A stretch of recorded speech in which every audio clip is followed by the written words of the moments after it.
Bom, gente, então sejam bem-vindas. A ideia desse evento é para a gente fazer oficialmente o lançamento do manual, da cartilha, especialmente a segunda edição, que foi a revisão, que foi o trabalho que nós desenvolvemos. Mas a ideia é, além de apresentar o documento, o manual, toda a revisão que a gente trabalhou, para que vocês possam um pouco conhecer como já está, né? Não sei se vocês já tiveram acesso, mostrar também como pode ter acesso a esse material, mas além disso, depois a gente poder conversar, ter alguma percepção, né, que vocês possam trazer isso também, né? Será que ele está atendendo as necessidades, a percepção do profissional que está na prática vai ser muito rica, né? Então, toda a opinião, a avaliação e dúvidas também, se vocês quiserem trazer ao final da apresentação, a gente está aí para justamente conversar ou compartilhar com todo mundo. Bom, então é o Manual para Atuação no Ambiente Escolar da Rede Privada de Ensino, a segunda edição, como a gente comentou. Então, há alguns anos atrás, né, foi desenvolvida a primeira versão, também não sei se vocês já chegaram a acessar o material anterior, foi elaborado numa outra gestão do CRN, com outras conselheiras, e a ideia foi a gente trabalhar nessa atualização, né? A gente percebeu e houve algumas solicitações, alguns pedidos, a equipe, né, acompanhando a área e acompanhando a atuação, percebeu a necessidade da gente atualizar algumas informações, trazer um outro layout, melhorar alguns pontos. E aí o grupo de trabalho foi composto com esse objetivo principal. O grupo de trabalho, então, foi composto pela Fernanda e por mim, juntamente com mais conselheiros que atuavam na área, né? Então, além da Deise como presidente do CRN, a gente teve a participação da Joana e da Tatiele, que ajudaram também, né? Não só nessa, em algumas especificamente na versão anterior, mas principalmente também para essa atualização.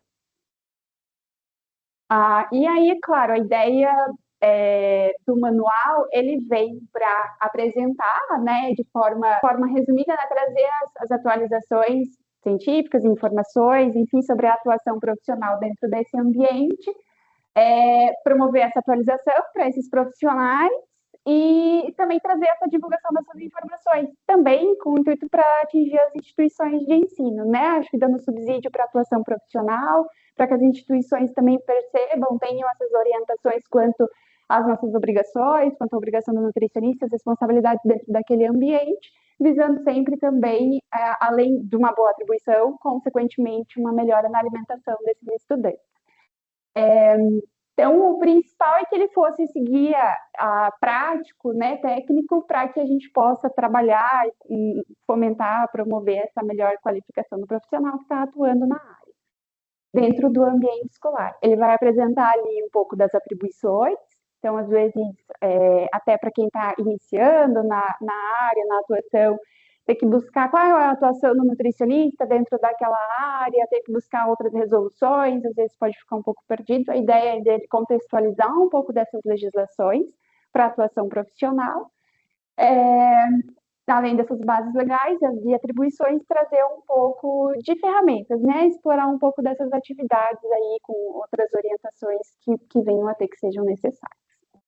Bom, e aí para o nosso entendimento, uma recente atualização, não tão recente, porque 2024 que foi publicado, mas a resolução do CFN trouxe uma percepção, uma nomenclatura um pouco diferente sobre as responsabilidades técnicas, e aí um dos primeiros pontos que a gente traz dentro desse documento é essa diferenciação, para a gente compreender.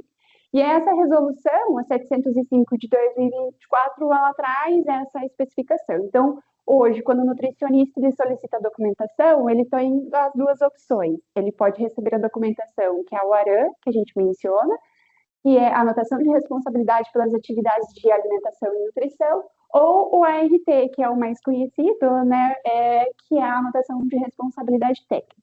Mas existe uma diferença entre as duas, né? E quando a gente vai trabalhar na rede privada de ensino, é importante ter essa percepção, porque principalmente a instituição, o tipo da documentação que o nutricionista pode ter pelo trabalho.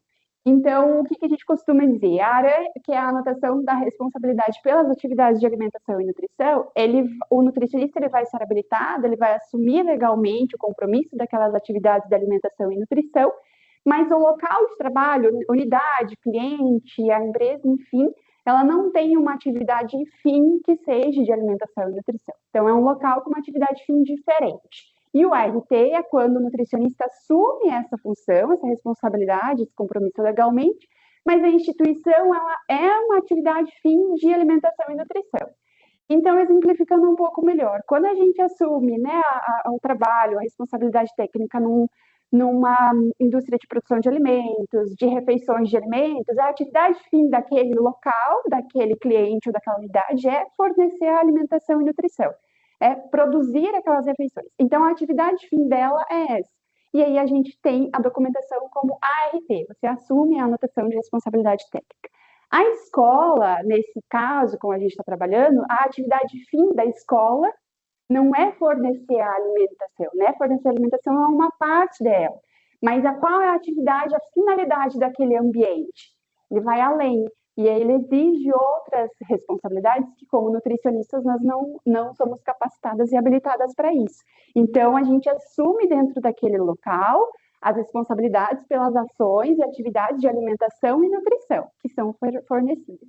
Aí sim, mas aí o nosso documento, a responsabilidade, por isso que mudou a nomenclatura, daí é esse documento do ARAN, certo?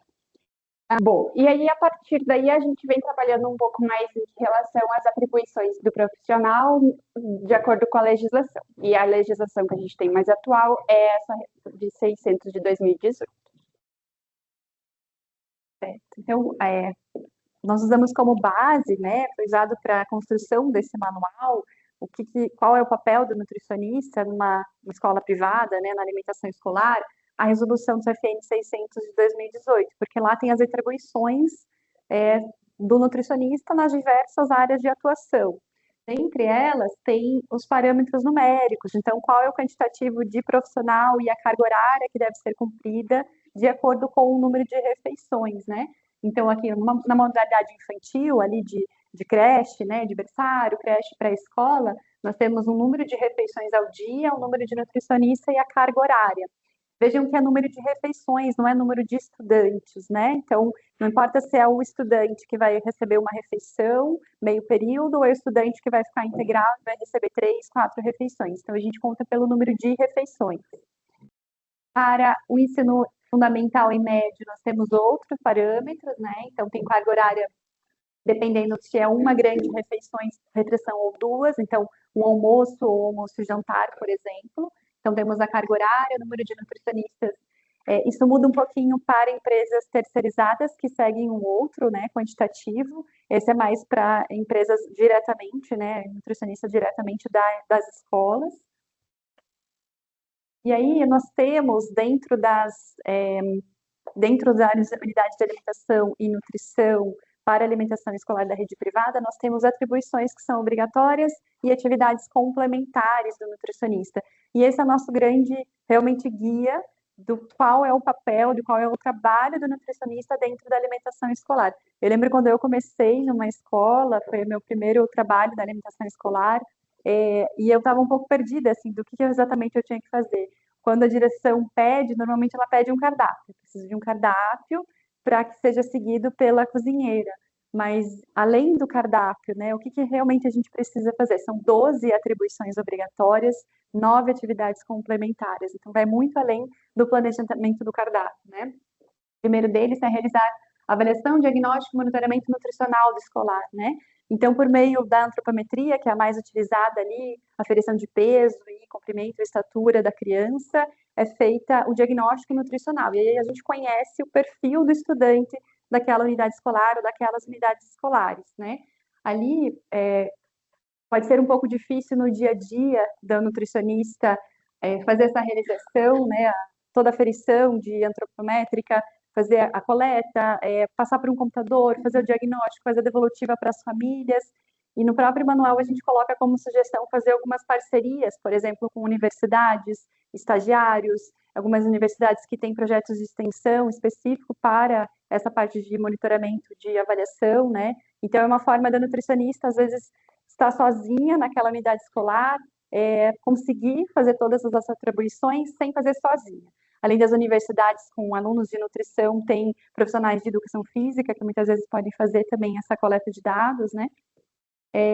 Uma outra atribuição, identificar escolares com doenças e deficiências associadas à nutrição, né? Então, dentro da Política Nacional de Alimentação Escolar da rede pública, isso é muito claro, a identificação de crianças com alguma restrição alimentar, seja uma intolerância, seja uma alergia, né? O PNAE coloca muito claro que a gente precisa atender essa criança como um todo, precisa fazer as devidas substituições para atender.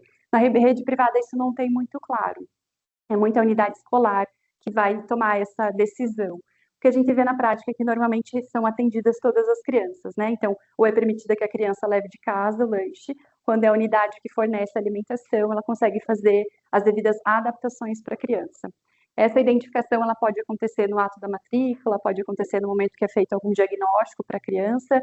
A gente tem a possibilidade de preferências como vegetarianismo e veganismo, tem algumas preferências por religião, que também tem que ser levadas em consideração, né? Então, tudo isso faz parte do trabalho do nutricionista, identificar, conhecer esses estudantes e aí entender como que é o processo de oferta dos alimentos dentro dessa escola. Então, se as crianças vão para um refeitório, ou se elas comem na sala, identificar, colocar algumas identificação com nome, às vezes com a foto da criança, ajuda bastante, porque às vezes tem uma rotatividade de professores que não conseguem, que não sabe que o Davi tem alergia ao ovo, né? Ou não identificou ainda o nome das crianças. Então, uma identificação visual ali com a foto da criança pode ser bem útil e necessária, em especial nas restrições mais graves, né? Nas alergias mais graves. O terceira atribuição, então, é elaborar cardápios de acordo com as necessidades nutricionais. Então, quando a gente tem um diagnóstico nutricional desses estudantes, a gente consegue também elaborar um cardápio mais adequado para aquela população que nós temos, seja em diagnóstico nutricional, seja em faixa etária, seja conhecendo os hábitos alimentares daquela região. Então, se vocês são nutricionistas aqui de Curitiba, provavelmente vai ter diferença se vocês fossem nutricionistas no Rio Grande do Sul, ou no Pará, ou no Rio de Janeiro, né? Então, conhecer os hábitos alimentares das regiões, ou mesmo de cidades diferentes aqui de Curitiba, é importante para a elaboração do cardápio, para que essa alimentação seja realmente aceita pelas crianças, né? Que a gente faça o nosso papel enquanto planejamento de cardápio, execução, mas também que seja aceito pelas crianças. Tranquilo? A quarta atribuição obrigatória é planejar e supervisionar as atividades de seleção de fornecedores e procedência dos alimentos, né? Então, um exemplo, as carnes que serão entregues naquela unidade, que serão produzidas as refeições, né? Da onde que eu vou comprar? Será que a gente pode ir no mercado, comprar 2 quilos de carne moída e trazer para a escola e armazenar no freezer, na geladeira e usar? Não, né? A gente tem regras a seguir, regras sanitárias, então a gente precisa fazer o transporte adequado desse alimento, e aí normalmente se faz parceria com fornecedores mesmo, com açougues que fazem entrega direta na unidade escolar, não pode ser nada resfriado, tem que ser congelado, tem que ser com todas as identificações, embalagem certinho, e a gente precisa conhecer esse fornecedor, precisa solicitar todas as documentações de vigilância sanitária, precisa ir até esse fornecedor para saber que local é esse, se não é um local fantasma, de repente, né? E se esse fornecedor só distribui, quem são os fornecedores deles, né? Isso acontece com carnes, hortifrutis, laticínios, ovos, a própria compra grande ali da escola, por exemplo, um mercado, né? Às vezes as escolas menores é a própria dona, ou alguém ali que vai nos mercados comprar, né? Então, que mercado que é esse? São grandes mercados, mas como que ela faz essa compra? São só os mantimentos não perecíveis? Ela compra alguma coisa perecível? Ela tem algo para trazer, né? Algum equipamento para trazer esses alimentos para a escola? Ou então eu vou conversar com ela e liberar somente os alimentos não perecíveis para ela fazer a compra. Os perecíveis precisa ser comprado direto do fornecedor e entregue na escola, justamente por conta desses cuidados sanitários, digamos assim. Elaborar e implantar um manual de boas práticas, esse é um clássico da nutricionista, né?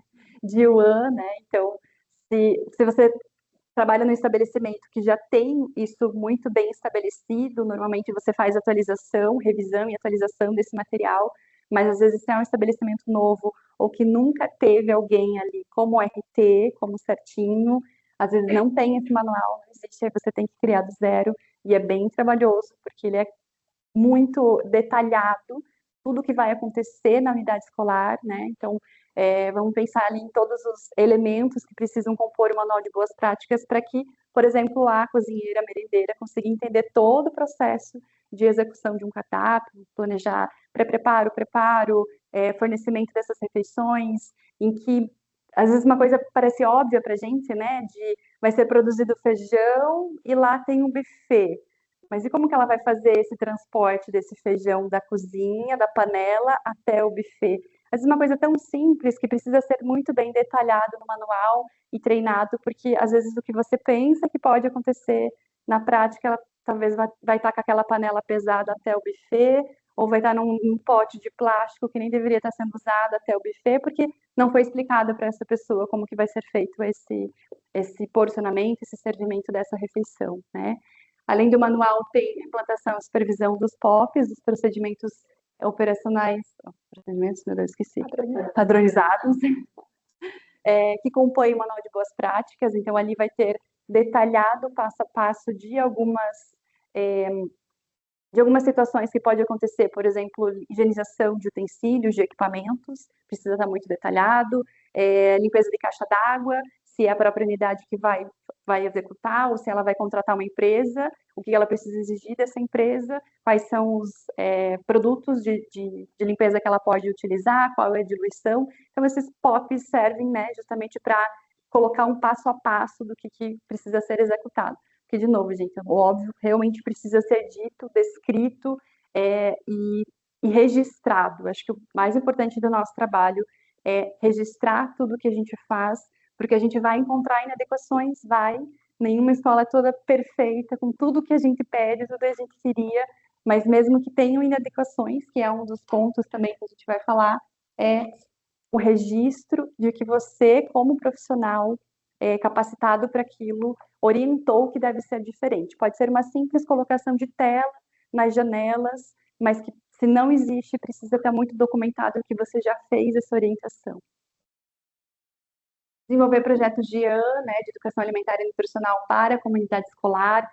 Dentro da Política Nacional de Alimentação Escolar, esse é um dos pontos principais, né, o fornecimento de alimentação saudável e educação alimentar e nutricional, mas quando a gente vai para a rede privada de ensino, a gente vê que às vezes isso fica meio solto, fica a cargo só se um professor e outro que se interessa mais pela temática acaba trabalhando para as crianças, mas isso também é uma ferramenta que o nutricionista precisa pegar para si. É óbvio que não precisa fazer sozinho, não deve, não tem como dar conta, mas às vezes se inserir ali no projeto político-pedagógico da escola, os professores muitas vezes já têm muito claro onde eles vão trabalhar a alimentação, né? Seja numa matemática ali com uma receita, fazendo as pesagens, as medidas de uma receita, seja agora na época de festa junina, trabalho muito a parte de história da alimentação e de alguns alimentos. Então, isso muitas vezes já está inserido no currículo daquela escola, daquele professor. A gente pode auxiliar eles nesse processo, né? Seja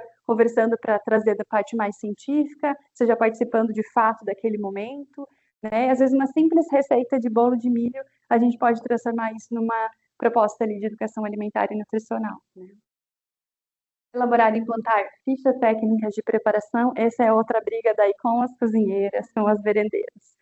O planejamento, o cardápio está ali bonito, calculado, mas na hora de executar aquela preparação, aquela receita, é do jeito que elas querem, muitas vezes, né? E as fichas técnicas entram justamente para minimizar essas mudanças de funcionários e vontades que tem daquele bolo de vó específico cheio de açúcar e você pensando em reduzir açúcar ou num público menor de 2 anos ali que você quer restringir, tirar o açúcar, se não tiver muito claro como é essa preparação, muitas vezes as pessoas não sabem nem fazer algum tipo de preparação que você quer, né? Então as fichas precisam estar muito bem organizadas e eu sei que se há uma unidade que não tem nenhuma ficha, diferente de algumas de vocês que trabalham muitos anos nos lugares, já está muito bem estabelecido, né? Vocês só precisam fiscalizar o trabalho. Quando tem uma unidade, né, uma escola normalmente menor, que é uma das primeiras nutricionistas que vai fazer o vínculo com o CRN, a gente tem que começar do zero muitas dessas documentações, porque eles não estão adequados. E aí as fichas técnicas, às vezes, você tem que ir fazendo aos pouquinhos, começa ali as preparações mais básicas, o arroz, o feijão, as carnes que mais aparecem, as preparações como pães, bolos que mais aparecem, e aí vai refinando isso até formar realmente um material. É trabalhoso, mas é algo importante. Dentro do PNAE, tem alguns materiais que a gente pode utilizar enquanto Nutri, e um deles são modelos de ficha técnicas com receitas já prontas. Eles têm programas que você pode instalar no computador para cálculo de macro e micronutrientes de cardápio, e aí já vem as fichas técnicas anexadas, né? Embora seja, então, da rede pública, são alimentos, comidas de verdade que a gente pode utilizar. Implantar e supervisionar as atividades de pré-preparo, preparo, distribuição e transporte das preparações. Então, tem que estar muito bem estabelecido para aquela cozinheira o que ela precisa fazer de pré-preparo, o que ela precisa fazer hoje para deixar pronto para amanhã, o que vai ser feito primeiro no almoço, né? Vou começar preparando o quê? Vou colocar o feijão para cozinhar, daí vou fazer isso e aquilo. Todas essas atividades precisam estar muito bem descritas para que ocorra, né, a execução do cardápio de acordo com o que a gente planeja, senão as coisas vão se embolando no tempo ali, e às vezes não dá tempo. Se é uma cozinheira que não tem muita experiência na área de alimentação escolar, às vezes acaba se perdendo, e a gente precisa ter isso muito bem implementado no manual de boas práticas, em forma ali de documentos muito, muito claros para que essa execução aconteça. Realizar testes de aceitabilidade e preparações e refeições, né? Então, sempre que a gente quer implementar uma nova receita, ou quer testar realmente a aceitabilidade de uma receita que já está no cardápio, foi verificado um certo desperdício de alguma preparação no almoço, eu posso realizar testes de aceitabilidade, que pode ser de resto ingesta, né? Nada mais é saber a quantidade que foi enviado para as turmas de consumo, e depois pesar ali o resto, tirando ali as partes não comestíveis, isso é uma forma, e as escalas hedônicas, né, que com crianças funcionam muito bem, que são aquelas carinhas ali para elas visualmente perceber se elas gostaram ou não de alguma preparação. E aí no manual a gente consegue ter toda esqueci o nome também, é como se fosse uma forma da gente decidir qual que é a melhor, né, forma de avaliar aqueles estudantes, e a partir do momento que a gente tem um resultado, como é que a gente decide se aquela preparação entra ou não para o cardápio, né? A gente tem porcentagens mínimas de aceitabilidade para que uma preparação fique ou não no cardápio. Elaborar informação nutricional no cardápio e preparação, como eu comentei, a gente tem pelo PNAE programas que fazem isso, mas hoje a gente tem muitos softwares. Eu lembro que quando eu estava na faculdade a gente tinha que fazer tudo no Excel, ali na mão quase, era difícil, mas hoje a gente tem softwares muito práticos assim para elaboração de cardápio, e aí a gente pode utilizar as DRIs, por exemplo, né, para ter como base as recomendações das diferentes faixas etárias ali de macro e micronutrientes. No manual a gente colocou também como exemplo do PNAE a quantidade mínima de porcentagens calóricas, né, de macronutrientes que o PNAE exige para as escolas públicas, de acordo com o tempo de estadia da criança na escola. Então, se ela recebe uma refeição, se ela recebe 3 ou mais, a gente pode tomar isso como base para preparar, né, para fazer a elaboração dessas informações nutricionais do cardápio. Elaborar relatórios técnicos de não conformidades, como eu comentei, então tudo que a gente encontrar de não conformidade nas unidades, isso ser colocado no papel e registrado, muitas vezes em ata, pedir para a direção, para alguém responsável da unidade assinar, porque isso nos respalda. Então, quando a gente receber a fiscalização das maravilhosas ali do CRM, mas olha, isso daqui não está conforme. Ah, mas eu já orientei. A gente tem registro de que já foi solicitado isso, isso e isso, e aí a gente sabe que às vezes é uma outra conversa, quando a gente vai para as diretoras e chefias ali das escolas, em especial quando mexe com a parte de valores, é uma outra conversa. Mas, pelo menos a nossa parte, enquanto nutricionista, a gente fez de solicitar. Se a gente só pede aleatoriamente, isso acaba não ficando registrado, é como se não tivesse acontecido, infelizmente. A própria não conformidade com a cozinheira, com a merendeira que está ali, de não estar seguindo um cardápio, por exemplo. Uma escola que eu trabalhei, a dona me falou, nossa, a gente fez reunião com os pais e as crianças, elas contam o que comem em casa, né? E aí, elas perceberam que não está sendo seguido o cardápio. E eu falei para ela, é a cozinheira, gente, ela não é fácil. Ela faz o que ela quer, ela faz a hora que ela... Se ela quer fazer hoje um pão, ela faz. Se ela quer fazer um bolo, ela faz. É assim, é de lua. Poxa, mas não deve ser assim, porque o cardápio é elaborado, planejado, segundo são diversos motivos que a gente faz, mas também para o planejamento do que tem ali disponível na unidade de alimentos, né? Se ela utiliza mais um alimento que o outro que não está previsto, aquilo vai acabar. Vai chegar o momento de precisar daquela matéria-prima e vai ter na unidade. Então a gente conversa, registra para ficar tudo muito adequado de que, poxa, a gente está fazendo a nossa parte, às vezes essa pessoa precisa de um novo treinamento, passar para um novo feedback para daí mudar um pouquinho a maneira de trabalhar. Não é fácil, né? Às vezes essa área tem uma rotatividade grande de pessoas trabalhando, e aí às vezes você treinar para fazer algo que às vezes dura um mês, 2 meses, a pessoa já sai, né? Em especial, eu percebo nas escolas que eu trabalhei de auxiliar de cozinha, a rotatividade era muito maior do que das cozinheiras, mas ainda assim, às vezes a parte só de higienização, de organização da cozinha, parece que nunca estava certa, nunca ia para frente, porque as pessoas sempre mudavam, né? Às vezes pessoas muito inexperientes iam, e você tinha que ensinar do zero. E aí, claro, que alguns documentos que a gente tem ajudam também, né? A detalhar ali qual que é o papel daquela funcionária, daquela auxiliar, o que ela vai fazer. E aqui estão aquelas foram as atividades, as atribuições obrigatórias, as atividades complementares, que são 9. Não é, claro, não são obrigatórias, mas elas realmente complementam alguns das atribuições, né? Então vamos pensar ali em incentivo, né? O 8, incentivo ao desenvolvimento sustentável, né? Tudo que a gente puder fazer também pensando pelo meio ambiente é interessante, mas tudo sempre tem a conversa com os donos, com quem nos contratou para aquele trabalho. E às vezes eu percebo que essa é uma conversa difícil, principalmente lá voltando nas questões de carga horária semanal de trabalho da nutricionista. Para quem não trabalha em empresas, que eu acho que isso às vezes é um pouquinho mais fechado, quando você tem um contrato direto com a escola, às vezes você fica muito a cargo do que o dono quer que. Não, você vem só 4 horas, você vem só 1 hora, não precisa nem vir. Às vezes eles falam, não precisa nem vir. Só manda um cardápio uma vez por mês. Não, pera lá. Como é que eu vou colocar em prática todas essas atribuições que são obrigatórias do meu cargo, que é da minha responsabilidade enquanto nutricionista? Se eu não apareço aqui, se eu venho uma vez por mês, se eu fico 1 hora, não tem como, né? Então, às vezes, a gente precisa ter uma conversa um pouco de mostrar a legislação, de falar, olha, eu preciso cumprir tudo isso. Para cumprir tudo isso, eu preciso dessa carga horária, né? E aí, toda a parte contratual, que não é muito fácil de negociar.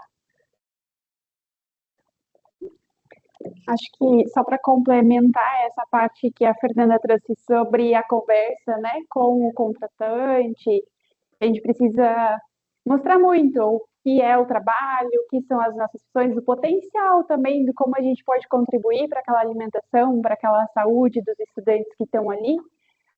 É importante a gente ter acesso à percepção de algumas outras legislações, que elas podem dar esse embasamento. Claro que essa conversa ela é difícil, não é todo local que vai ser tão aberto, né? Em muitos deles, às vezes, a gente vai ter essa percepção de que parece que eu só vou lá parar as 4 horas e fazer exatamente aquilo porque eu não sinto tanta abertura, ou a gente luta e às vezes acaba não conseguindo essa abertura. Mas a gente trouxe um pouco das outras legislações, do que pode ser utilizado, e ainda mais para nós, como profissionais da saúde, é importante a gente sempre ter isso em mente e lutar por esses processos para a gente trazer essa melhoria e quando existir uma abertura ou a gente conscientizar ou estimular essa comunidade ali daquela instituição, a gente possa aplicar um pouco melhor. Então, o que a gente pode utilizar? Sei que a rede privada ela acaba tendo muito dessa relação com o contratante, então, não tem uma lei que eu tenha que eu possa seguir a alimentação dessa forma, uma lei que me proíba de tal alimento. Isso fica muito particular de cada instituição. Mas a gente trouxe algumas que podem trazer um referencial, além de outros, né? Outros materiais que a gente estuda ao longo da graduação, ao longo da atuação profissional, que vão estar ali condizentes com o Ministério da Saúde, ou da Educação, ou outras políticas públicas e de oferta de alimentação para esse público infantil. Bom, uma delas é essa lei estadual, que é apresentada no material, é a lei de 2004. Ela traz especificamente para os serviços das unidades educacionais públicas e privadas algumas questões quanto aos lanches ofertados, né? E aqui a gente trouxe um recorte só especificamente sobre esse artigo que ele vai tratar dos alimentos, né? Exemplo de comercialização proibida de alguns alimentos. Aí ele traz com bebidas, com qualquer estores alcoólicos, balas, pirulitos, gomas de mascar, refrigerantes e sucos artificiais, salgadinhos industrializados, salgados fritos e pipocas industrializadas. Então, ele começou em 2004, a partir dessa lei, ter uma certa discussão sobre a alimentação ofertada nessas instituições. Percebam que ele inclui as unidades educacionais privadas dentro do Estado. Então, é uma lei estadual que foi pouco conhecida, pouco discutida e, às vezes, acaba se passando despercebido também. A outra, na sequência, no ano seguinte, ele também tratou desses parâmetros de qualidade nutricional, qualidade das serem servidas nessas lanchonetes em geral dentro das instituições, com outros exemplos de comercialização proibidas ou liberadas. Aí eu trouxe um pouco desse recorte também, só para ilustrar.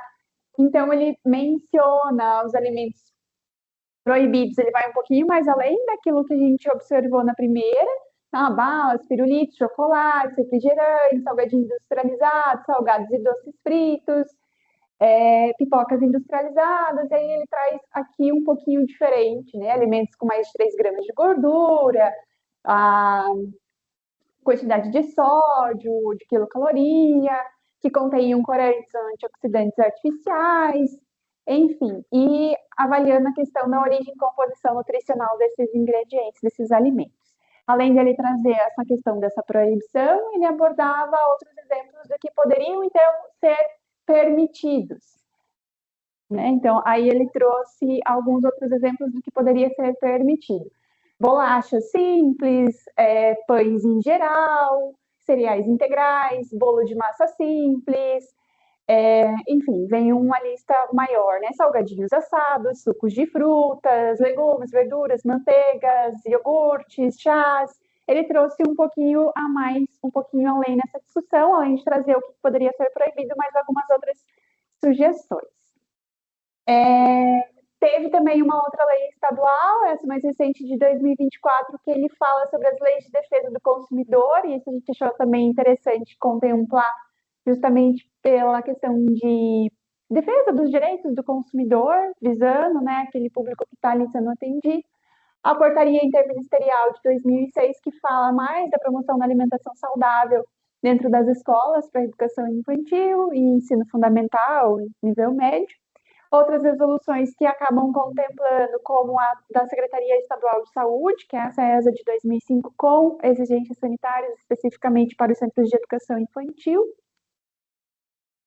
E outras resoluções que daí são do Conselho Federal de Nutrição, que acabam abordando a nossa área, né? Então, tanto as atribuições do nutricionista para registros desses profissionais junto ao Conselho e para as anotações de responsabilidade técnica que a gente também já mencionou.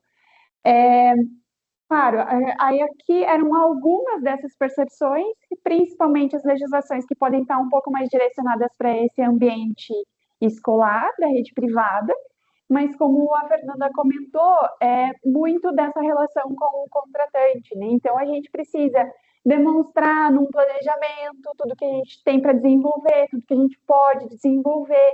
Eu acho que essa relação dos pais, o interesse pela saúde, alimentação dos estudantes, pode fazer ele estar mais próximo da instituição. Talvez com esses pais, essa comunidade, a gente consiga uma abertura, mostrar o quanto uma alimentação saudável pode ser mais interessante, mais importante, e a gente trabalhando a partir daí para que toda a alimentação ofertada, ela seja mais condizente, enfim, com aquele perfil ou com o nosso intuito como profissional da saúde.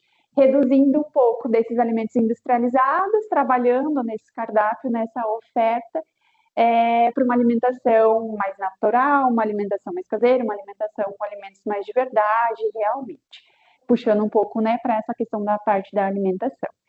Bom, gente, então, no geral, no resumo, aqui já é a parte mais do fechamento, para a gente finalizar a apresentação. E aí ele só vem, então, para reforçar esse papel principal do nosso trabalho, fortalecer esse trabalho que a gente desenvolve, ser um auxílio aí nesse respaldo, né, se a gente precisar junto a essa instituição, a demonstrar essas informações importantes. necessárias para o contratante, e aí promover de forma geral essa saúde, né? É importante a gente sempre relembrar a questão da saúde e do direito à alimentação adequada desse estudante. E aí, em complemento às outras resoluções e outras legislações, o intuito também de trazer essa atualização era que o manual pudesse também proporcionar e contribuir nesse processo. Acho que era isso. E aí, o material já está disponível, né? A gente comentou no início, algumas pessoas chegaram depois, não sei se todo mundo já observou, se todo mundo já teve acesso, se encontrou, se fez uma leitura. A gente está com ele disponível no site do CRN. Então, ele Aqui está tá fácil de certinho, encontrar, né? Ali no site da CRN tem as informações, biblioteca, abre na biblioteca diversos tipos de materiais, ali nos manuais ele é o primeiro que está aparecendo, esse manual. Ele ficou muito bonito, muito bem diagramado pelo nosso assessor de comunicação, maravilhoso, está bonito visualmente. E dentro da biblioteca, as resoluções, né, do CFN, as outras atualizações também que o CRN vai publicando. Tudo que a gente citou, né, em cada uma das atribuições, por exemplo, a gente foi colocando algumas leituras complementares, né, às vezes citando o PNAE, Programa Nacional de Alimentação Escolar, porque ele traz muito mais documentado algumas informações que para a gente passa, e aí também aqui no site do CRN a gente tem essas legislações principais também.